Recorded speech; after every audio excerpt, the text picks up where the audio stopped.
trabalhar, então, hoje, novamente, com o mecanismo de 4 barras, tá?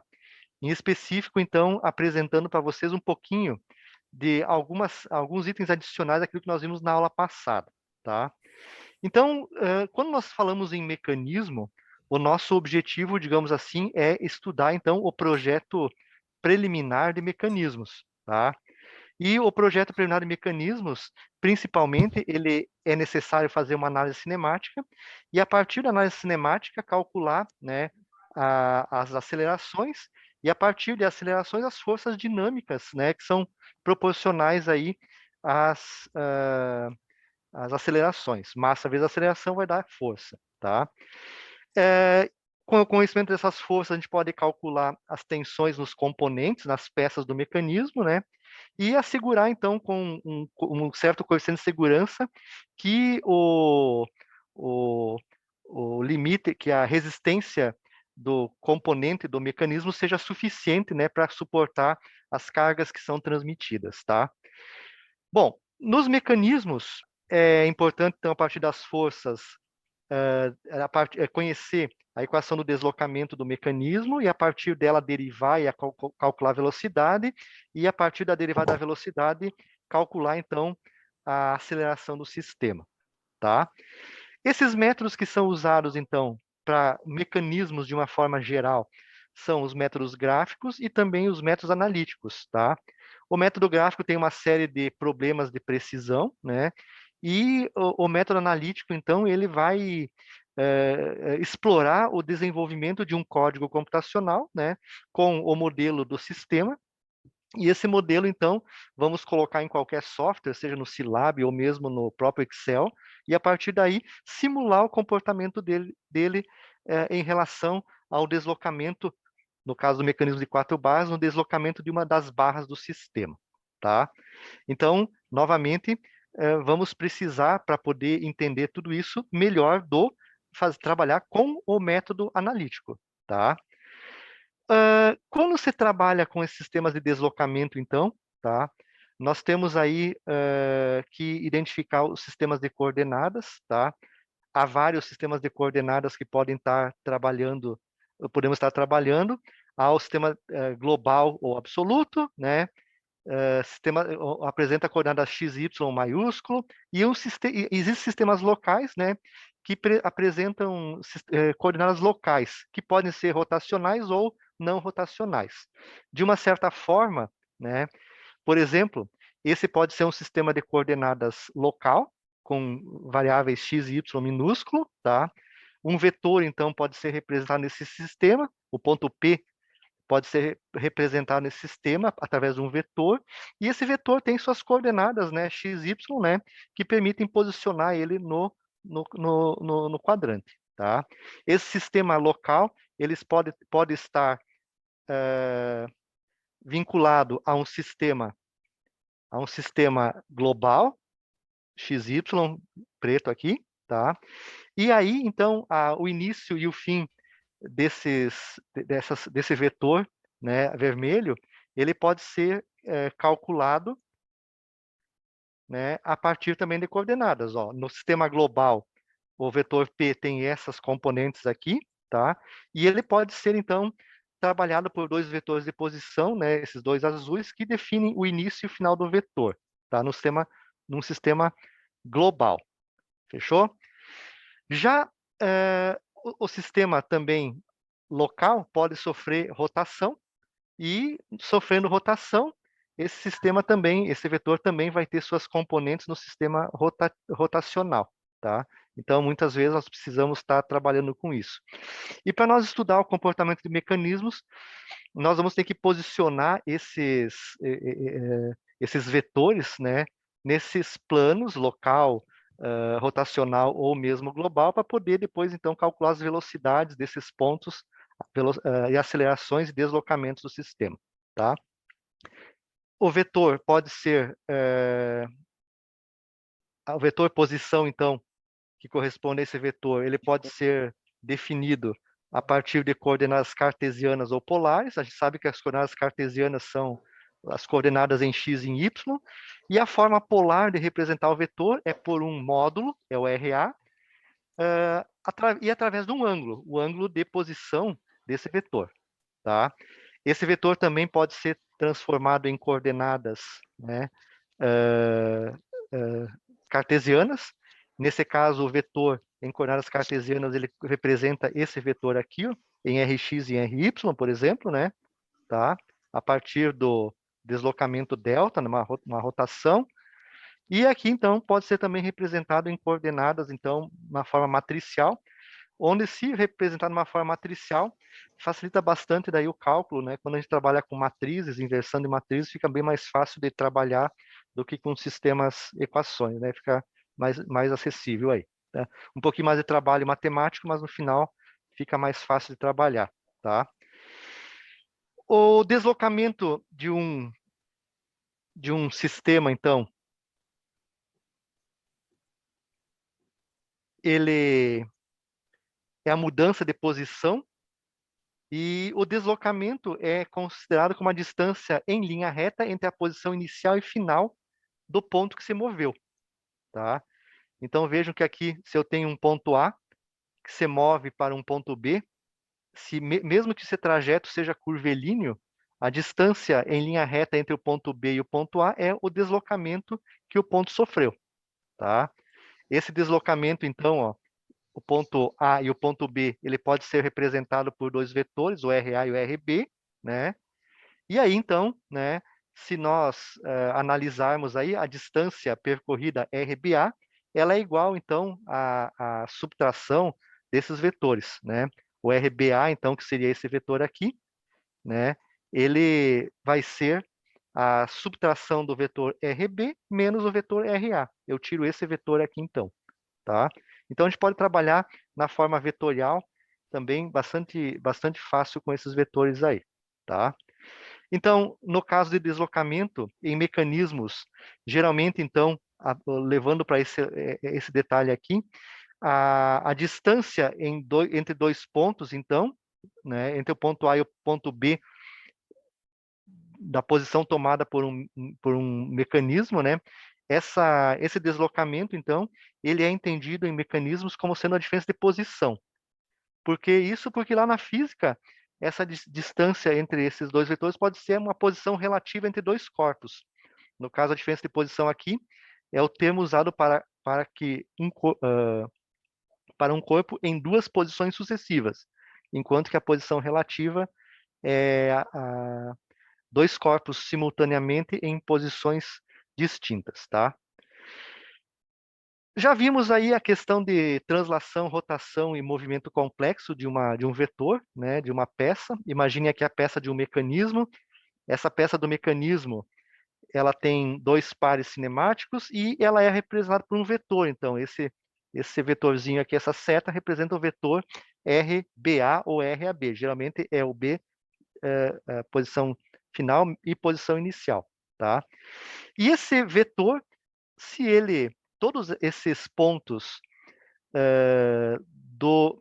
da peça tiverem o mesmo deslocamento, essa peça, nós vamos dizer que ela sofreu uma translação.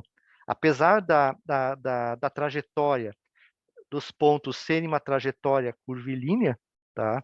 Se entre duas posições sucessivas, né, todos os pontos se movimentaram com a mesma distância, tá?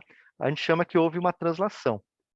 Se os pontos rotacionarem, quer dizer, entre uma posição e outra, se os pontos tiverem tido deslocamentos diferentes, ó, esse aqui é o deslocamento do ponto B.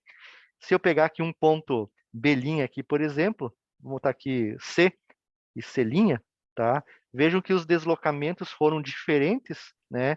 O que caracteriza, então, a rotação.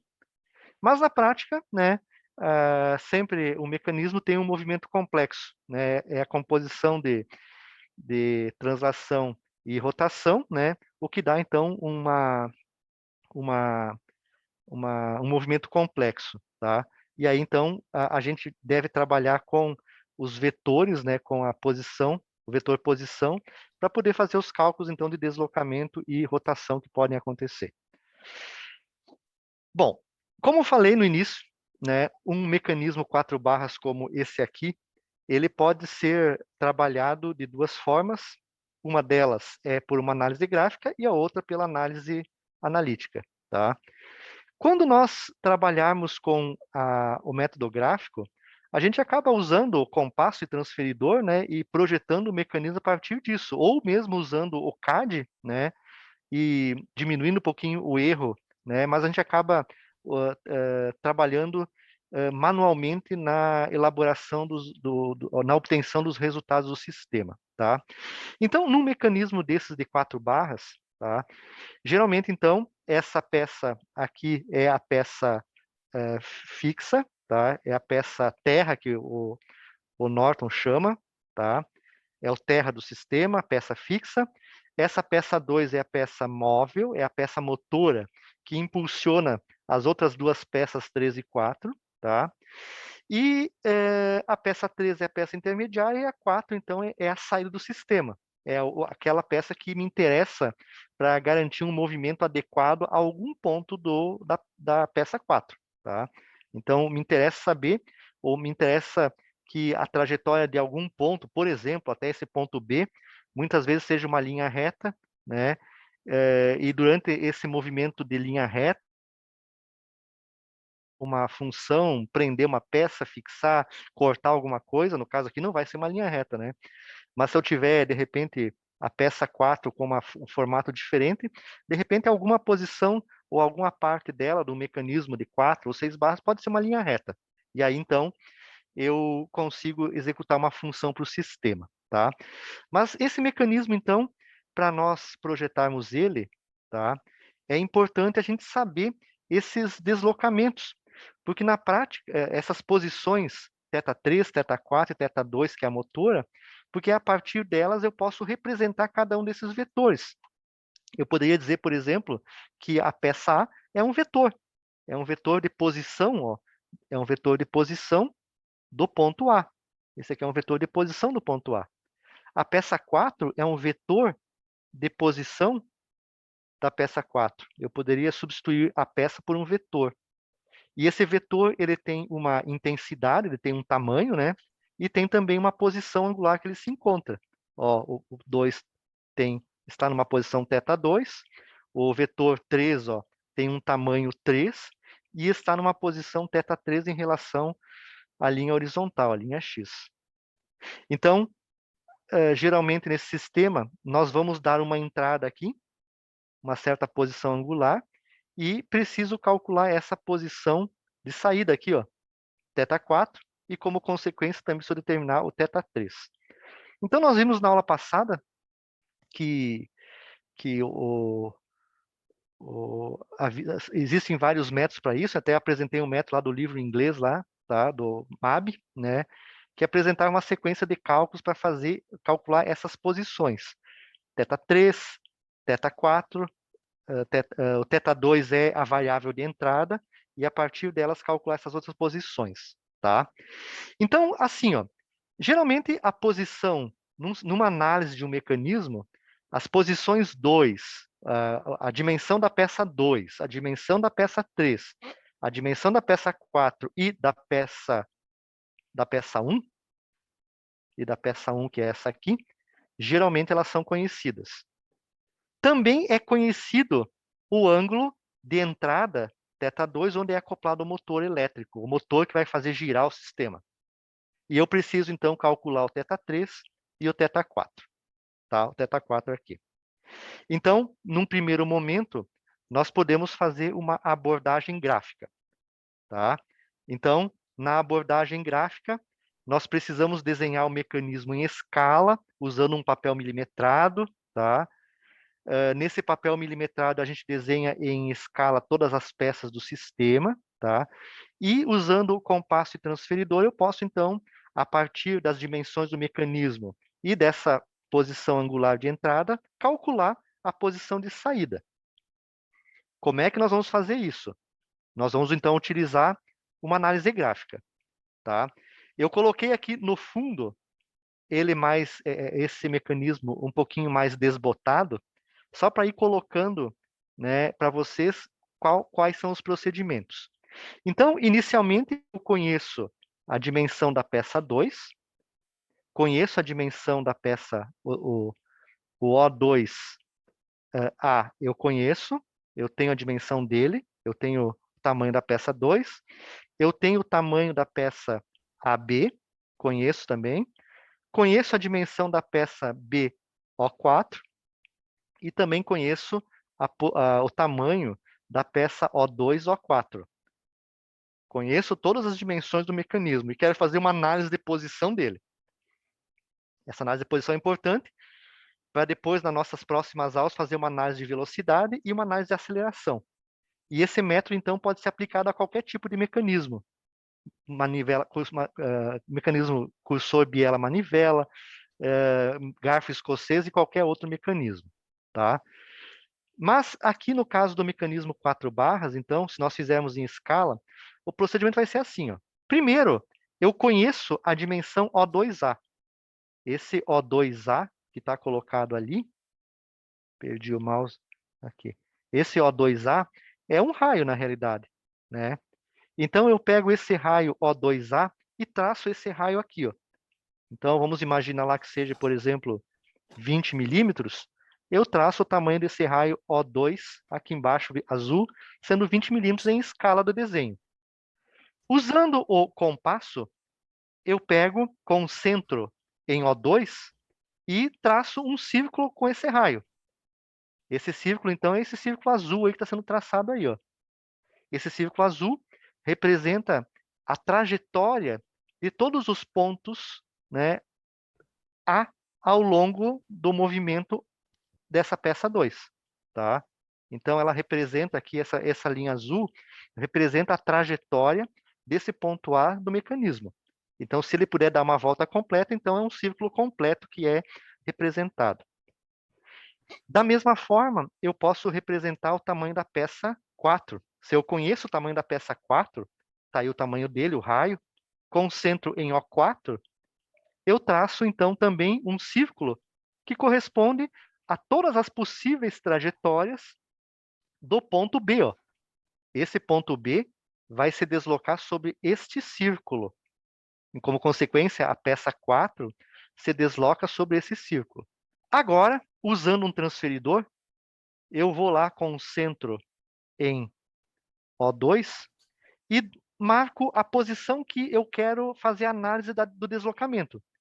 Então, por exemplo, aqui, ó, mais ou menos para 65 graus, ó, eu traço, então, a posição da barra 2, representando, então, aí a posição instantânea que a barra 2 está.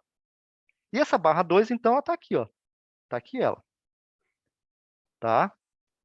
Agora, em função da barra 2 estar neste ponto aqui, eu preciso agora saber onde está a barra 3.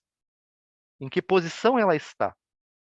Para isso, para descobrir a posição dessa barra 3, nós vamos pegar novamente o compasso e vamos colocar ele com o centro agora em A, aqui, ó, com o centro dele em A. Eu vou fazer uma abertura dele igual ao tamanho da peça 3. Eu vou abrir o compasso com o tamanho da peça 3 e vou girar ele. Onde a trajetória do compasso cruzar com a trajetória do movimento da peça B, veja, eu tracei aqui então uma trajetória. Eu tracei uma trajetória. Essa trajetória aqui, ó, foi feita com o compasso, com o tamanho da abertura da peça 3. Onde a trajetória, esse arco, cruzou o arco, o círculo B, é ali que vai estar a posição, naquele instante, da peça 3. Então, ó, o que eu faço? Naquele ponto, eu desenho a peça 3. Então, entre A e B, entre esses dois pontos, é onde se encontra, nesse instante, a peça 3. Então, se eu dei um ângulo aqui de 65 graus aqui, ó, conhecendo, por exemplo, os tamanhos da peça 2 e da peça 3, a única posição que ela pode estar, a peça 3, é nesse local. Por quê? Porque ela está articulada com a peça 4. E com a posição B, eu venho no sistema e levo esse ponto B até o ponto 4. Ó. Então, o que acontece? Para esses 65 graus de giro que eu dei aqui, para essa posição, para essa fase do mecanismo, a peça B vai estar aqui, e a peça 4, como consequência, vai estar aqui, ó. Nessa posição aqui, é o único ponto onde ela pode estar. Por quê? Porque ela é articulada nesse ponto, é articulada nesse ponto, nesses e nesse aqui. Agora, se eu pegar o compasso, o transferidor, e vir aqui medir de novo, ó, olha o que acontece. Quando a peça 2 eu dei um giro de 65 graus, a peça 4, ó, ela girou, ele está na posição 105, 80, 70, 75, 105, ó. O θ 4, nesse caso, vai ser 105 graus. Então, uma abordagem de posição do mecanismo 4 barras, graficamente é assim. Vocês poderiam pegar exatamente o CAD, o SolidWorks, e fazer esses desenhos no SolidWorks, daria a mesma coisa. E aí, vocês poderiam imprimir aqui ou dar uma certa rotação para essa peça e saberiam, em função dos acoplamentos, né? Vocês são craques em fazer esses movimentos do mecanismo, saberiam qual é a posição ocupada pelo 2, colocando os vínculos entre as peças. Então, mesmo que vocês fizessem no CAD, lá no CAD, isso ainda seria um metrográfico, tá? Ainda seria como se fosse fazer no papel, só que usando um recurso computacional que permitiria avaliar essa posição. Aí lá no SolidWorks vocês avaliariam a posição θ4 aqui, ó. E no nosso caso aqui do desenho, eu também poderia avaliar também com o compasso, ó, colocar aqui o transferidor, né? Avaliar qual que é a posição da peça 3, ó. Então, em relação à linha X, ó, a peça 3, ó, está com um ângulo de 10, 21 graus, mais ou menos. Ó. O nosso θ3 daria em torno de 25 graus. Opa, beleza.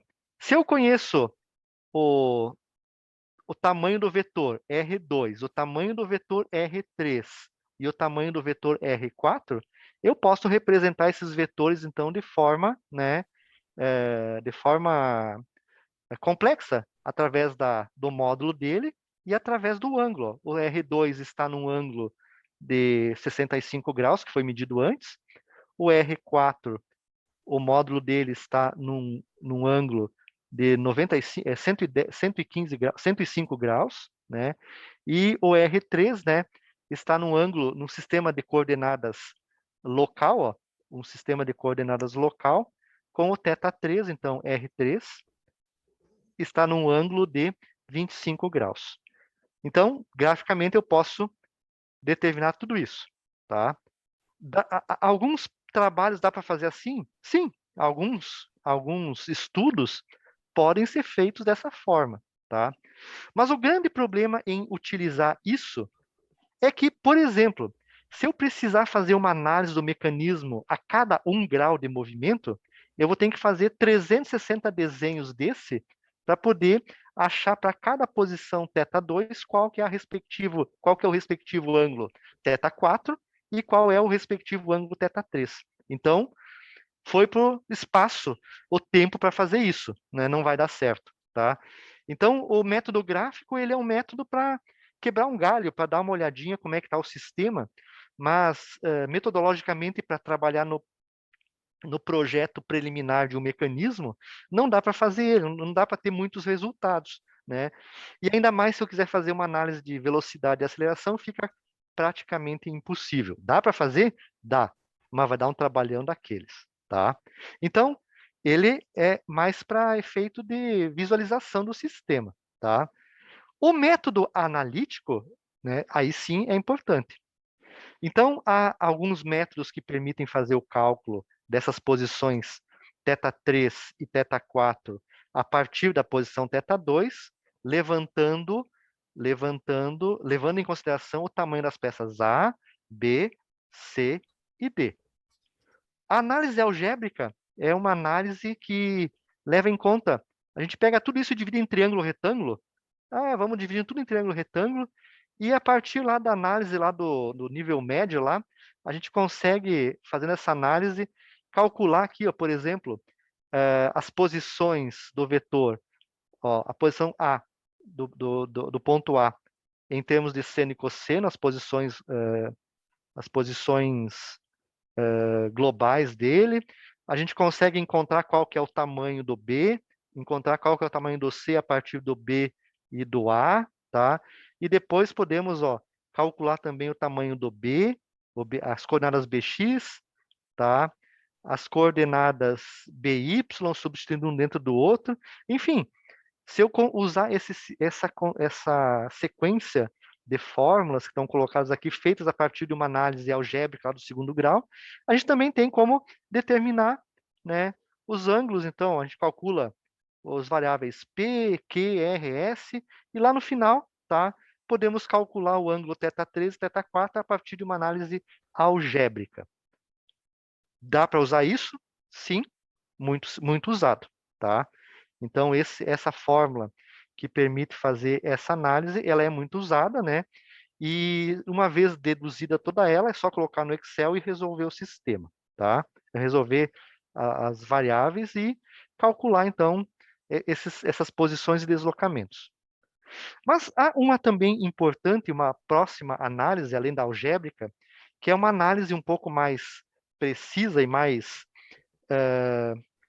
do nível de engenharia, que é a representação do laço de vetores. Eu posso fazer uma soma, fechar, transformar cada peça num vetor, com sua respectiva intensidade e posição, tá? Fazer um laço de soma desses vetores e transformar tudo isso para número complexo. E transformando para número complexo, trabalhar com números complexos, tá? E resolver o sistema a partir desses números complexos, tá? O nome já diz também, né, que apesar de ser uma análise interessante, também não é fácil, é complexa também, né? Mas o detalhe dessa análise é que quando a gente trabalha com números complexos e vamos precisar derivar as equações para calcular a velocidade de aceleração, como a derivada do número complexo é de um expoente elevado numa variável, a derivada é a própria função, tudo fica fácil, né? Fica mais fácil quando a gente trabalha lá na frente em velocidade e aceleração. Apesar de que aqui a abordagem é bem maior do que a pela álgebra, né? A abordagem aqui pelo laço de vetores é um pouco mais complexa. Mas essa abordagem, então, ó, ela conduz, então, a isso aqui, ó. A gente vai transformar, a gente sabe que os vetores podem ser transformados em números complexos. Se nós tivermos um vetor R e nessa forma polar aqui, ó, tá? Nessa forma polar. Na forma polar, o vetor é dado por uma intensidade, R, e uma posição angular, θ. Como nós colocamos antes, o vetor RA, ele se encontra numa posição angular de 65 graus. Essa aqui é a representação por forma polar. Esse vetor na forma polar também pode ser representado por um vetor desse tipo, ó, RA vezes E elevado na jθ, onde J é número imaginário e o θ é a posição angular, né, que ele se encontra. Então, isso poderia ser também a representação de um vetor. Ou então, eu posso representar o vetor por forma cartesiana, né, onde se o meu vetor tem uma intensidade R aqui, que é o RA, se eu fizer R cosseno de θ, eu tenho o componente X, né, usando aqui o subíndice I, e se eu colocar R vezes seno de J, eu tenho aqui a componente em Y, tá? Então, eu posso obter as componentes X e Y, ou real e imaginário do sistema. Qualquer uma das formas é interessante, trabalhar com essa forma aqui. Eu, apesar de que não trabalho muito com essa forma aqui, ela é mais fácil de ser trabalhada do que as fórmulas tradicionais. A gente pode só multiplicar vetor, subtrair, dividir, e tudo vai ser feito com mais facilidade, tá? Mas, enfim, aqui está a representação por números complexos, então, tá? Os eixos, então, ó, o número complexo, ele pode estar situado em qualquer posição, né? Veja aqui, né, que nesse sentido, nessa direção, desculpe, nessa direção, aqui existe o número real, então isso aqui é representado por um valor RA, tá? A 90 graus dele está o vetor RB, que é um vetor no plano imaginário. A 90 graus desse está outro vetor, que é o RC, que está no plano real, só que no sentido negativo. E mais 90 graus eu tenho o vetor RD, que está no plano imaginário e é negativo. Cada vetor, se eu multiplicar o vetor por J, o J, que é o que representa o número complexo, ele dá um giro no vetor de 90 graus. O RA vezes J dá um vetor RB a 90 graus. Se eu multiplicar esse vetor por J, ele dá um giro de 90 graus no vetor. Ó. Ele vai para cá. Ó. Vai ficar J ao quadrado vezes W, ele vem para cá, para essa posição aqui. Ó. E se eu multiplicar esse vetor nessa posição por J, vezes J de novo aqui, ó, vai ficar J ao cubo vezes o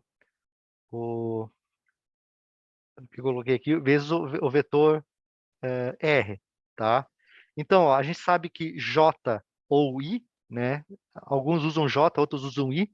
Lá em vibrações mecânicas, a gente usa o termo I para número imaginário.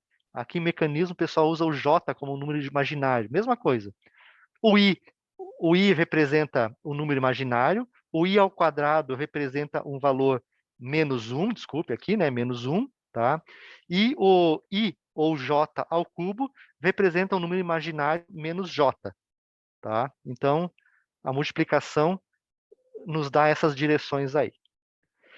Bom, usando todo esse sistema com números complexos, vejam que na forma que eu coloquei aqui antes, ó, na forma de número complexo, o vetor, então, ó, ele pode ser representado, o vetor E na mais J θ, ele pode ser representado pela identidade de Euler por um vetor com essas componentes aqui cartesianas.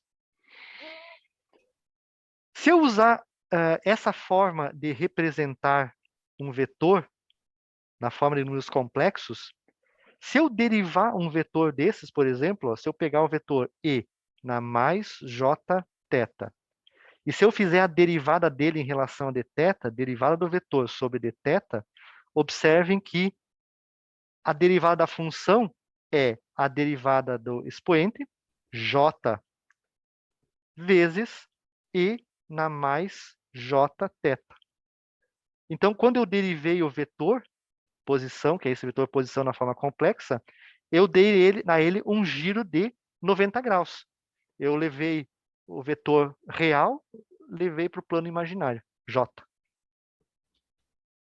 Também, quando eu vou fazer uma multiplicação de uma constante vezes o vetor, se eu tenho, por exemplo, aqui embaixo, ó, uma constante qualquer vezes um vetor EJ θ na forma complexa, em termos de coordenadas em termos de coordenadas cartesianas, é a mesma coisa que eu fizer o A, que multiplica cosseno de θ mais J seno de θ.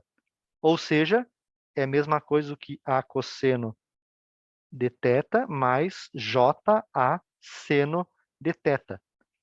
Então, a multiplicação de uma constante vezes esse vetor na forma cartesiana é a mesma coisa que multiplicar cada uma das suas coordenadas, x e y. Então, é muitas vezes fácil de trabalhar com isso, tá? Mas, assim, o que interessa nesse mecanismo, essa abordagem a gente vai estar trabalhando depois com velocidades, tá? O que é importante aqui é que nós precisamos, usando esses artifícios de soma de vetores, usando uma malha fechada, tá? Se nós fizermos, então, uma soma dos vetores, R2, esse aqui eu estou chamando de R2, ó, R3, igual a R4 mais R1, tá? Ou transformando eles aqui, ó, a partir das suas posições iniciais e finais do vetor, tá? Nós vamos chegar nessa forma de representar o laço de vetores, a soma de vetores, usando o número complexo. Ó. O vetor RA, ó, que é esse vetor aqui, ó, Ele tem uma amplitude que é o tal do RA e está posicionado em θ2. Então, esse vetor RA, né, tem amplitude A aqui, ó, amplitude A, e posicionado em θ2. Então, esse vetor RA, ele pode ser representado por esse vetorzinho aqui, ó, na forma complexa. AE, A, vezes E, na J, θ2. O vetor RBA, que é esse aqui, ó, é o B e o A, ele tem uma intensidade B. Então, ele vai ser representado por B vezes E na J, θ3. E assim por diante cada um deles. Então, esses vetores, podem ser transformados em números complexos e serem somados de forma complexa. Que transformando isso, né? Essas aqui são as três formas que eu posso representar um vetor, então, tá? E se eu pegar essa forma complexa, tá? Ela é função. Os ângulos que eu quero determinar são os ângulos θ3 e θ4. O θ2 é o ângulo de entrada e o θ1 é zero. Ó, o θ1, então, ó, pela posição dele, ele não está inclinado em relação ao ângulo x, ele é 0 grau. Tá? O θ1 é 0 grau. Então, se eu sei somente o ângulo de entrada θ2, eu preciso, então, calcular o θ3 e θ4. Então, esse θ3 e θ4 vão ser funções das dimensões A, B, C, D e θ2 do meu sistema. E aí, então, ó, pegando esse vetor aqui, então, ó, esse aqui, ó, e transformando isso na forma, usando a identidade de Euler, eu chamo de Euler, o pessoal chama de Euler, né? Identidade de Euler, tá? Transformando isso aqui em coordenadas cartesianas, ó, cada um deles, ó, é a mesma coisa que isso aqui, ó. Isso aqui são as coordenadas cartesianas do vetor E elevado na J θ2, tá? Isso aqui são as coordenadas do outro vetor e do outro. Tudo isso somando é igual a zero. São aqui, ó. Isso aqui representa esse vetor em coordenadas cartesianas. Esse aqui, esse vetor, esse aqui e esse aqui, ó. Eu tenho, então, uma soma de números aí nessa expressão aqui. Eu tenho números complexos e imaginários. Nós podemos somar somente a parte real. A parte real é esse, mais esse, mais esse, mais esse aqui, usando os sinais negativos aí, igual a zero. Posso somar a parte imaginária. Esse, mais esse, mais esse e mais esse. Ó, eu somo a parte imaginária. O operador, então, posso cortar o operador J aqui. Como θ1 é igual a zero, a gente pode simplificar a expressão nessa aqui, ó. Então, veja, se nós somarmos a parte real e imaginária lá do laço de vetores, eu tenho duas equações com duas incógnitas para serem calculadas. Então, esta equação aqui e essa aqui, ó, essa aqui, são duas equações tendo duas incógnitas. Tá aí elas, ó. Se eu substituir uma dentro da outra, né, a gente faz a solução desse conjunto de duas equações, duas incógnitas, a gente acaba obtendo, então, a solução. No caso aqui do Norton, ele pegou aqui, ó, e somou, ele elevou, aqui na realidade, aqui, ó, os dois lados da equação ao quadrado e somou. Ele pegou essa equação primeira aqui, ó, pegou isso aqui, elevou ao quadrado, então, como consequência, ele leva tudo isso aqui ao quadrado, pegou isso aqui, elevou ao quadrado, somou tudo, tá? E deu essa equação aqui, ó. Ele expandiu os termos, né? Fez as devidas multiplicações, né? Deixou em evidência o A, o C e o D, o B ao quadrado, ó. Ele simplificou a equação e chegou nessa expressão aqui, que é a função aqui no caso de θ4 e θ2, e das dimensões do mecanismo. Depois, ele passou tudo isso aqui, ó, aqui, ó. Aqui era uma igualdade, ó. Ele pegou e passou, ó, tudo isso aqui para um lado da igualdade, o outro tudo para o outro lado da igualdade aqui, ó. né? O B ele passou para cá, e esse termo todo aqui, o negativo, ele passou para o outro lado da igualdade. Ficou essa expressão aqui, ó. Se pegar essa expressão e dividir toda ela por isso aqui sobre 2AC. Isso aqui ele dividiu por 2AC. Isso aqui ele dividiu por 2AC. E tudo isso aqui ele dividiu por 2AC. Tá? Então, ó, esse termo aqui, ó, todo, ele chamou de K3. Onde tinha aqui o termo B, aqui tem um erro nessa equação, não sei onde que está o erro aqui agora. Ó, onde tinha o termo, tá aqui, ó, D sobre, eu estou olhando errado, D sobre C, ele colocou K2, e onde tinha o termo D sobre A, ó, esse termo aqui, ó, D sobre A, ele colocou K1.